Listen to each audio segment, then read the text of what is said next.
Oh, depuis longtemps, on faisait beaucoup de choses, hein. Depuis très très très longtemps. Je me souviens depuis les années 2001 déjà, puisque j'ai commencé le beatmaking il y a très longtemps, depuis 98 déjà, j'avais commencé le beatmaking. Depuis 2001 déjà, on essayait d'intégrer des composantes des rythmes de chez nous, hein, à la musique urbaine, hip-hop, surtout à l'époque c'était le hip-hop, au hip-hop qu'on faisait. On ne mettait pas tout un rythme, c'est-à-dire tout le folklore qu'on entendait. On pouvait prendre une composante d'un talking drum ou bien un gong, une maracas ou une certaine composante qu'on introduisait dans cette musique-là. C'est ça qui faisait la particularité. Il y a plein de morceaux qui en témoignent. On prenait peut-être des voix. Vous savez, les artistes du septentrion ont cette particularité-là d'avoir cette culture vocale différente qu'on aime bien et qui rentre bien dans le hip-hop au fait, qu'on utilise comme des samples. Et on l'utilisait très fréquemment. Qu'on l'utilisait dans nos hip-hop et tout ça, dans nos chansons, nos instrumentaux hip-hop, ça collait très bien. Donc depuis très longtemps, nous on le faisait. Mais le problème, c'est que les gens ne suivaient pas.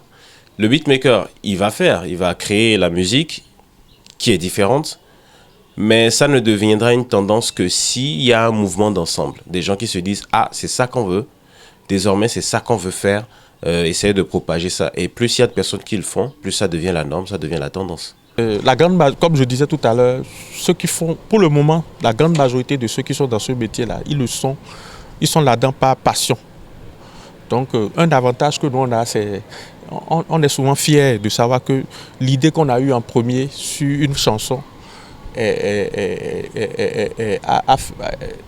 cette idée-là est devenue quelque chose de grand après. C'est-à-dire une chanson qui marche, qui devient un hit national, c'est une satisfaction morale pour le beatmaker qui a eu à travailler dessus. Ça, c'est la première chose. Vous voyez, l'avantage là n'est même pas financier. C'est déjà juste un avantage, c'est pas une satisfaction morale. Le deuxième avantage qu'on a, c'est que quand vous avez pu faire une œuvre à succès, ça vous propulse. Ça vous propulse dans d'autres domaines. Vous avez plus de clients, les gens viennent, parce que les gens vous considèrent, les gens disent, ah, celui-là, il a fait quelque chose de bien qui allait loin. Les gens vous considèrent, les gens viennent à vous et vous avez plus de clients. Vous n'avez peut-être pas beaucoup de sous à gagner sur un seul client, mais quand vous en avez beaucoup, un peu, ça vous fait beaucoup de travail et vous pouvez en vivre plus facilement. Donc, on n'a pas de grands avantages, c'est juste la reconnaissance morale, enfin la satisfaction morale. Et puis, quand on bosse, on travaille et puis on pousse le truc à un niveau. Après, il y a des potes qui s'ouvrent, vous pouvez travailler, faire des collaborations avec des artistes qui marchent, qui sont à la page ou bien des artistes qui sont sur le plan international, voilà. Oui, c'est indispensable parce que aujourd'hui, il y a beaucoup d'instruments virtuels qui sont fabriqués, qui sont très, très forts. Et si vous ne connaissez pas la théorie musicale, ne serait-ce qu'un tout petit peu, et que vous ne pratiquez pas d'un instrument, vous allez tourner en rond. Votre connaissance de la musique est limitée quand c'est comme ça. Vous ne connaissez pas beaucoup de notes, vous avez tendance à composer dans les mêmes tonalités, vous ne variez pas. Alors que lorsque vous pratiquez un instrument, vous avez une liberté d'expression, vous vous exprimez mieux, vous composez mieux, vous avez d'autres accords que vous connaissez, parce que lorsque vous apprenez un instrument, vous apprenez des accords. Vous avez la possibilité de faire des instrumentaux logiques, des instrumentaux qui emballent, qui sont faits d'émotions. Alors que si vous ne connaissez pas un instrument, vous allez tourner en rond. C'est vrai que vous allez pointer avec votre souris, mais à un moment donné, vous allez très lentement, alors qu'avec votre clavier, votre piano, vous allez très vite. Ce qu'une note que vous allez passer peut-être 5 minutes à jouer avec votre clavier, en 5 secondes ou 10 secondes, vous avez déjà plaqué l'accord principal et vous avancez. Et vous avez un meilleur rendu parce que vous pouvez mieux faire jouer la sensibilité des notes. On ressent votre sensibilité d'instrumentiste lorsque vous savez jouer à un instrument. Vous êtes un beatmaker ou un producteur qui sait jouer d'un instrument. Je pense qu'un bon beatmaker doit être vraiment ouvert. Il doit avoir l'ouverture d'esprit, d'accepter toute critique et toute proposition de l'artiste et du staff de l'artiste pour pouvoir améliorer l'œuvre qu'il est en train de proposer à un artiste. il doit être quelqu'un qui travaille beaucoup et qui écoute beaucoup de la musique. Parce qu'aujourd'hui, la musique va très vite. Il y a trop de tendances et il faut écouter beaucoup de musique et il faut en même temps, comment on dit, être avant-gardiste, c'est-à-dire analyser les styles musicaux pour savoir d'ici 2 ans, d'ici 3 ans, qu'est-ce qui peut être en train de marcher et pouvoir anticiper. Il faut se former. Quand vous êtes un beatmaker aujourd'hui, vous devez tout le temps être en train de vous actualiser. Heureusement, il y a plein de bons trucs sur YouTube aujourd'hui. Quand nous on avait commencé le beatmaking, il n'y avait rien de tout ça. En fait, il y avait aucune connaissance quelque part. Il fallait aller. C'était difficile. Mais aujourd'hui, on a YouTube où il y a plein de bonnes choses sur YouTube. Il y a des cours, il y a plein de choses. Donc, il faut être tout le temps en train de se former. Il faut être en train de travailler tout le temps. Il faut être avant-gardiste, écouter beaucoup de musique, écouter les autres, ceux qui ont réussi, prendre leurs conseils et voilà quoi. Il y a beaucoup de choses qu'il faut faire, mais je pense que déjà, si on commence déjà par ça, on est humble, on travaille beaucoup, on écoute beaucoup de musique, on écoute les suggestions et propositions. Oui, c'est un choix. Tous les beatmakers ont accepté comme cela. C'est un peu comme les artistes veulent devenir artistes. Les gens veulent devenir des artistes. Il y a aussi des gens qui veulent devenir beatmakers. Et choisir devenir beatmaker, c'est tout de suite choisir être dans l'ombre, être derrière les artistes. Donc c'est un choix. On n'a pas le succès, la gloire. Nous-mêmes on veut bien, les beatmakers veulent bien de la gloire, mais pas la même gloire que celle des artistes, quoi. Donc c'est un métier où dès que tu le commences, tu acceptes être derrière un artiste, tu acceptes travailler dans l'ombre des artistes, c'est clair. Donc voilà, c'est un choix. Le public, faut que le public fasse ses artistes. Et si le public fait ses artistes, les artistes feront leur beatmaker. Ce n'est pas de gaieté de cœur que les artistes viennent en studio et négocient à longueur de journée le travail qui doit être fait. Dans tout pays qui se respecte, un artiste, il vient en studio, on lui dit ton travail va coûter tant. Il négocie, il discute pas, il paye et après il est exigeant sur le résultat. Donc c'est comme ça. Si le public veut être exigeant sur le résultat de ces artistes, ben, qu'il apprenne à acheter ce qu'il veut consommer. Qu'il apprenne à acheter. Si on éduque le public à ça, à acheter la musique qu'il consomme et à éviter la gratuité à tout bout de champ, là, ils pourront être exigeants. Mais pour l'instant, ils n'achètent pas, donc ils ne soient pas exigeants. Qu'ils prennent ce qu'on leur donne. Et je vais demander aussi aux beatmakers de penser à se former. À se perfectionner. C'est très important parce qu'il y a certains qui se disent que ce qu'ils connaissent, c'est suffisant. On finit jamais d'apprendre. Moi, je suis là, malgré mon parcours, j'apprends encore, j'étudie encore la musique, j'écoute, j'apprends d'autres personnes. On finit jamais d'apprendre. C'est comme ça qu'on se perfectionne, qu'on devient beaucoup plus fort dans le temps. Nick nous offre une petite séance de beatmaking. À partir de nouveaux projets, puis je sélectionne mes instruments.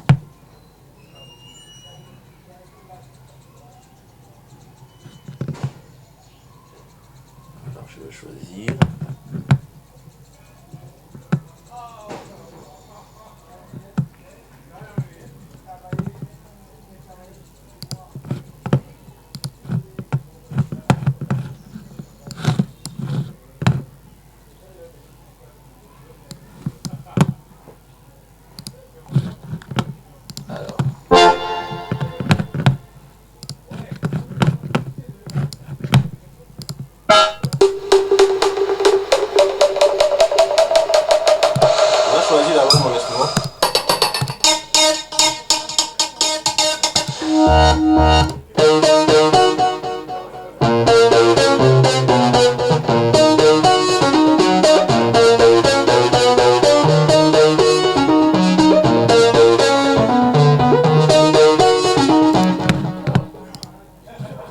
J'ai mis la vitesse à 120, donc là je vais y aller.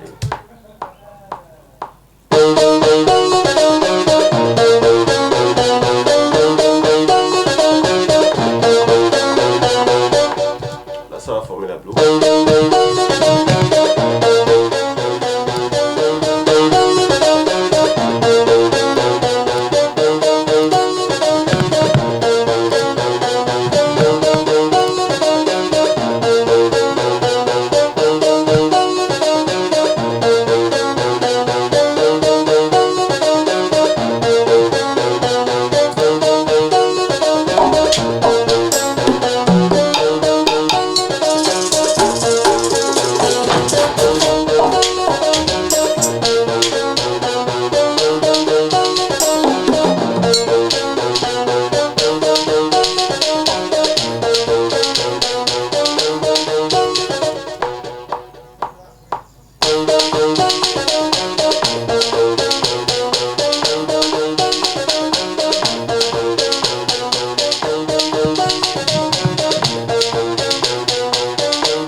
jouer celui-là.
Qu'est-ce que j'aime bien parce qu'elle est présente.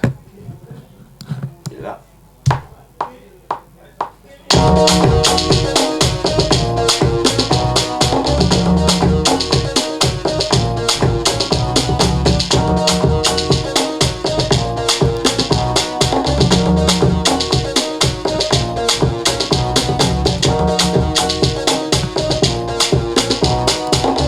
Après cette étape, il faut maintenant régler les niveaux.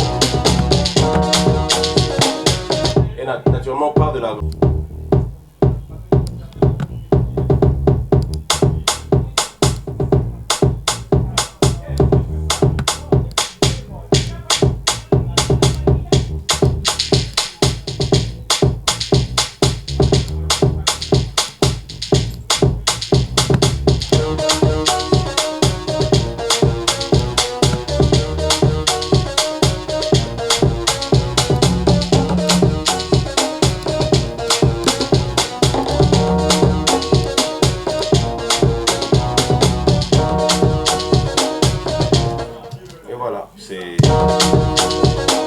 On a déjà un instrumental sur lequel quelqu'un peut chanter.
une batterie virtuelle. Ouais, là c'est la grosse caisse. On peut changer les tons comme on veut. Ouais, on peut régler la vélocité, tout ce qu'on veut. Les cymbales. Voilà un peu. C'est comme ça qu'on fait un son. Alors vous allez remarquer que c'est un truc là que j'ai fait là sur le vif. C'est tout ce qui est venu là tout de suite. Et si c'est un instrumental qui doit être mieux élaboré, avec des trucs que vous demandez, par exemple, intégrer un instrument traditionnel, des trucs dedans, là il va falloir que je parte d'abord d'un certain rythme, ouais, d'un certain instrument que je connais en particulier, et que je prenne cet instrument-là, que je l'écoute, et que je le joue et je l'intègre maintenant c'est autour de ça que je construis l'instrumental maintenant. C'est un peu comme ça que ça se passe. C'est un gros travail. C'est pas facile. C'est pas aussi facile que les gens le pensent. C'est même pas facile du tout. En fait, c'est compliqué. Parce que arriver à créer un truc comme ça, ça demande beaucoup d'ingéniosité et beaucoup de culture musicale. Sinon, sans ça, on peut rien créer en fait, sans culture musicale. Donc, voilà un peu.